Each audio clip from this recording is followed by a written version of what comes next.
दोस्तों, कहते हैं कि हर मनुष्य को अपने कर्मों का फल जरूर मिलता है। अच्छे कर्म करने पर पुण्य मिलता है और बुरे कर्म करने पर यातनाएं सहनी पड़ती हैं। इस संबंध में गरुड़ पुराण में मृत्यु के बाद की घटनाओं के विषय में भूत प्रेत तथा 84 लाख योनियों के बारे में विस्तार से बताया गया है। दोस्तों, अगर आप भी जानना चाहते हैं कि मृत्यु के बाद पापी आत्माओं को कौन-कौन सी भयानक सजाएं दी जाती हैं, तो इस वीडियो को अंत तक जरूर देखें। दोस्तों, गरुड़ पुराण के चौथे अध्याय में विष्णु भगवान ने बताया है कि कौन से पापों के कारण पापी मनुष्य यमलोक और नरक में प्रताड़ित किए जाते हैं तथा किस पाप के कारण महान दुखदायी आत्मा वैतरणी नदी में गिरते हैं। पक्षीराज गरुड़ के प्रश्नों के उत्तर में भगवान विष्णु ने कहा है कि जो व्यक्ति शुभ कर्म से विमुख हैं, हमेशा पाप कर्मों में लगे हुए हैं, वे लोग एक नरक के बाद दूसरे नरक को और एक दुख के बाद दूसरे दुख को तथा एक भय के बाद दूसरे भय को प्राप्त होते रहते हैं। यमलोक में प्रवेश करने के 4 द्वार हैं। इनमें से पूर्व, पश्चिम और उत्तर के द्वार से धार्मिक आत्माएं प्रवेश करती हैं और जो पापी होते हैं उन्हें दक्षिण द्वार से ले जाया जाता है। यमलोक पहुंचने का दक्षिणी मार्ग महादुखदायी है। इसी मार्ग में वैतरणी नदी है। रक्त से भरी इसी वैतरणी नदी में पापी व्यक्ति डूबते उतराते और नहाते समय अनेक कष्ट पाते हैं। नमस्कार दोस्तों, स्वागत है आपका हमारे चैनल में। आपसे अनुरोध है कि भगवान राम का नाम लेकर चैनल को सब्सक्राइब कर ले और कमेंट बॉक्स में जय श्री कृष्णा लिखकर परमात्मा को अपना आभार व्यक्त करें। मित्रों, गरुड़ पुराण में व्यक्ति के पापों के अनुरूप मिलने वाली सजाओं का विस्तार से वर्णन किया गया है। हमारे शास्त्रों में 5 महापाप का उल्लेख है। इनमें से एक महापाप चोरी करना है। यदि कोई व्यक्ति दूसरों के पैसे लूटता है या पैसे की धोखाधड़ी करता है तो यमदूत उसे रस्सी से बांधकर नरक में पीटते पीटते ले जाते हैं। जब तक वह बेहोश नहीं हो जाता तब तक उसे पीटा जाता है और होश में आने के बाद फिर से उसे पीटा जाता है। दोस्तों, गरुड़ पुराण में बताया गया है कि जो व्यक्ति ब्राह्मण और गौ की हत्या करता है उसे वैतरणी नदी के कष्ट सहने के बाद घोर नरक भोगना पड़ता है। गरुड़ पुराण के मुताबिक वैतरणी नदी देखने में बड़ी ही भयानक है। इस नदी में खून और मवाद गर्म लावे की तरह खौलता रहता है। नदी के तट पर हड्डियों के ढेर लगे हैं। पापी व्यक्ति को इस नदी को पार करके निकलना होता है। जो महापापी घर, गांव या जंगल में आग लगाता है, यमदूत उसे ले जाकर अग्निकुंड में पकाते हैं। वह पापी अग्नि में जलता हुआ लावा पीता है। जब पापी छाया की याचना करता है तो यमदूत उसे नरक नामक वन में ले जाते हैं, जहां तलवार के समान तीक्ष्ण पत्तों से उसके अंग कट जाते हैं। यमदूत उससे शीतल छाया में सुख की नींद सोने को कहते हैं, लेकिन कटी हुए अंगों के कष्ट से उसे नींद नहीं आती।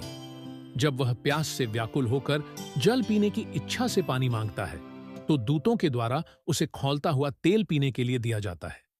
उस तेल के पीते ही उसकी आंतें जल जाती हैं और वह गिरकर कराहने लगता है। किसी प्रकार फिर से उठकर अत्यंत दीन की भांति प्रलाप करता है। जो लोग दूसरों की संपत्ति हड़पते हैं उनकी आत्माओं को बंदी बनाकर अग्निवेश श्रम नामक नरक में फेंक दिया जाता है। उन्हें यहां तब तक मारा जाता है जब तक कि वे बेहोश न हो जाएं। दोबारा होश में आने के बाद फिर से उन्हें मार मार कर इसी तरह लहूलुहान किया जाता है। शास्त्रों के अनुसार यह सिलसिला तब तक चलता है जब तक कि सजा का समय समाप्त न हो जाए। दोस्तों, हिंदू धर्म शास्त्रों में अहिंसा का बहुत महत्व है। गरुड़ पुराण में भी यह बताया गया है कि निर्दोष जीवों की हत्या करना एक बड़ा पाप है। इसके लिए गरुड़ पुराण में एक कठोर सजा का वर्णन मिलता है।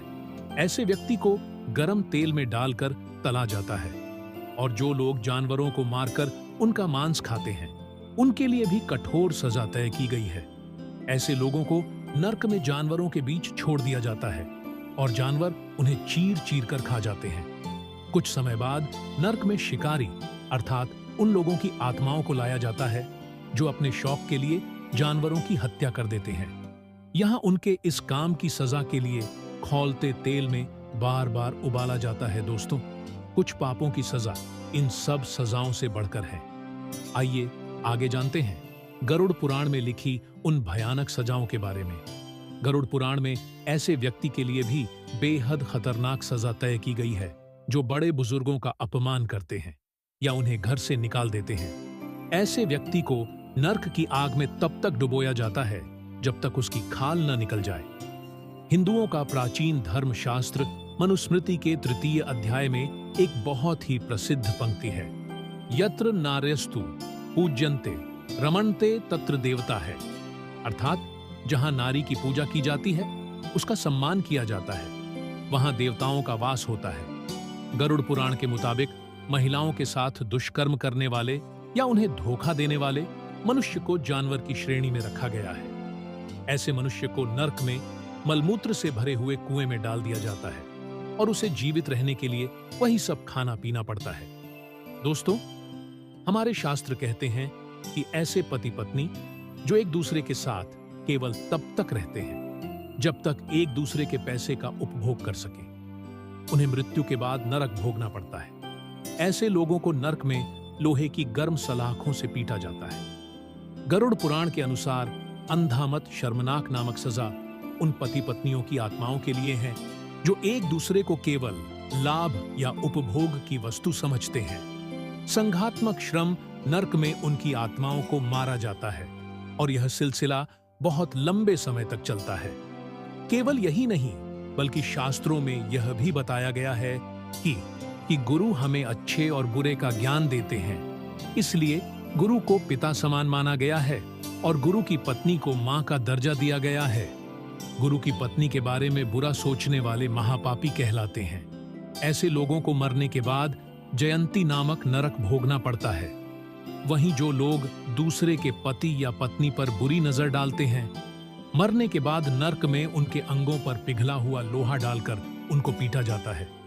गरुड़ पुराण में आत्महत्या को निंदनीय अपराध माना गया है, क्योंकि धर्म के अनुसार कई योनियों के बाद मानव जीवन मिलता है। ऐसे में उसे व्यर्थ गवा देना मूर्खता और अपराध बताया गया है। कहते हैं कि जो व्यक्ति आत्महत्या करता है, उसकी आत्मा हमारे बीच ही भटकती रहती है। उसे स्वर्ग या नर्क में स्थान नहीं मिलता और न ही उसे किसी योनि में दोबारा जीवन मिलता है। ऐसी आत्माओं को तब तक ठिकाना नहीं मिलता जब तक उनका समय चक्र पूर्ण नहीं हो जाता है। इसीलिए आत्महत्या करने के बाद जो जीवन होता है वो ज्यादा कष्टकारी होता है।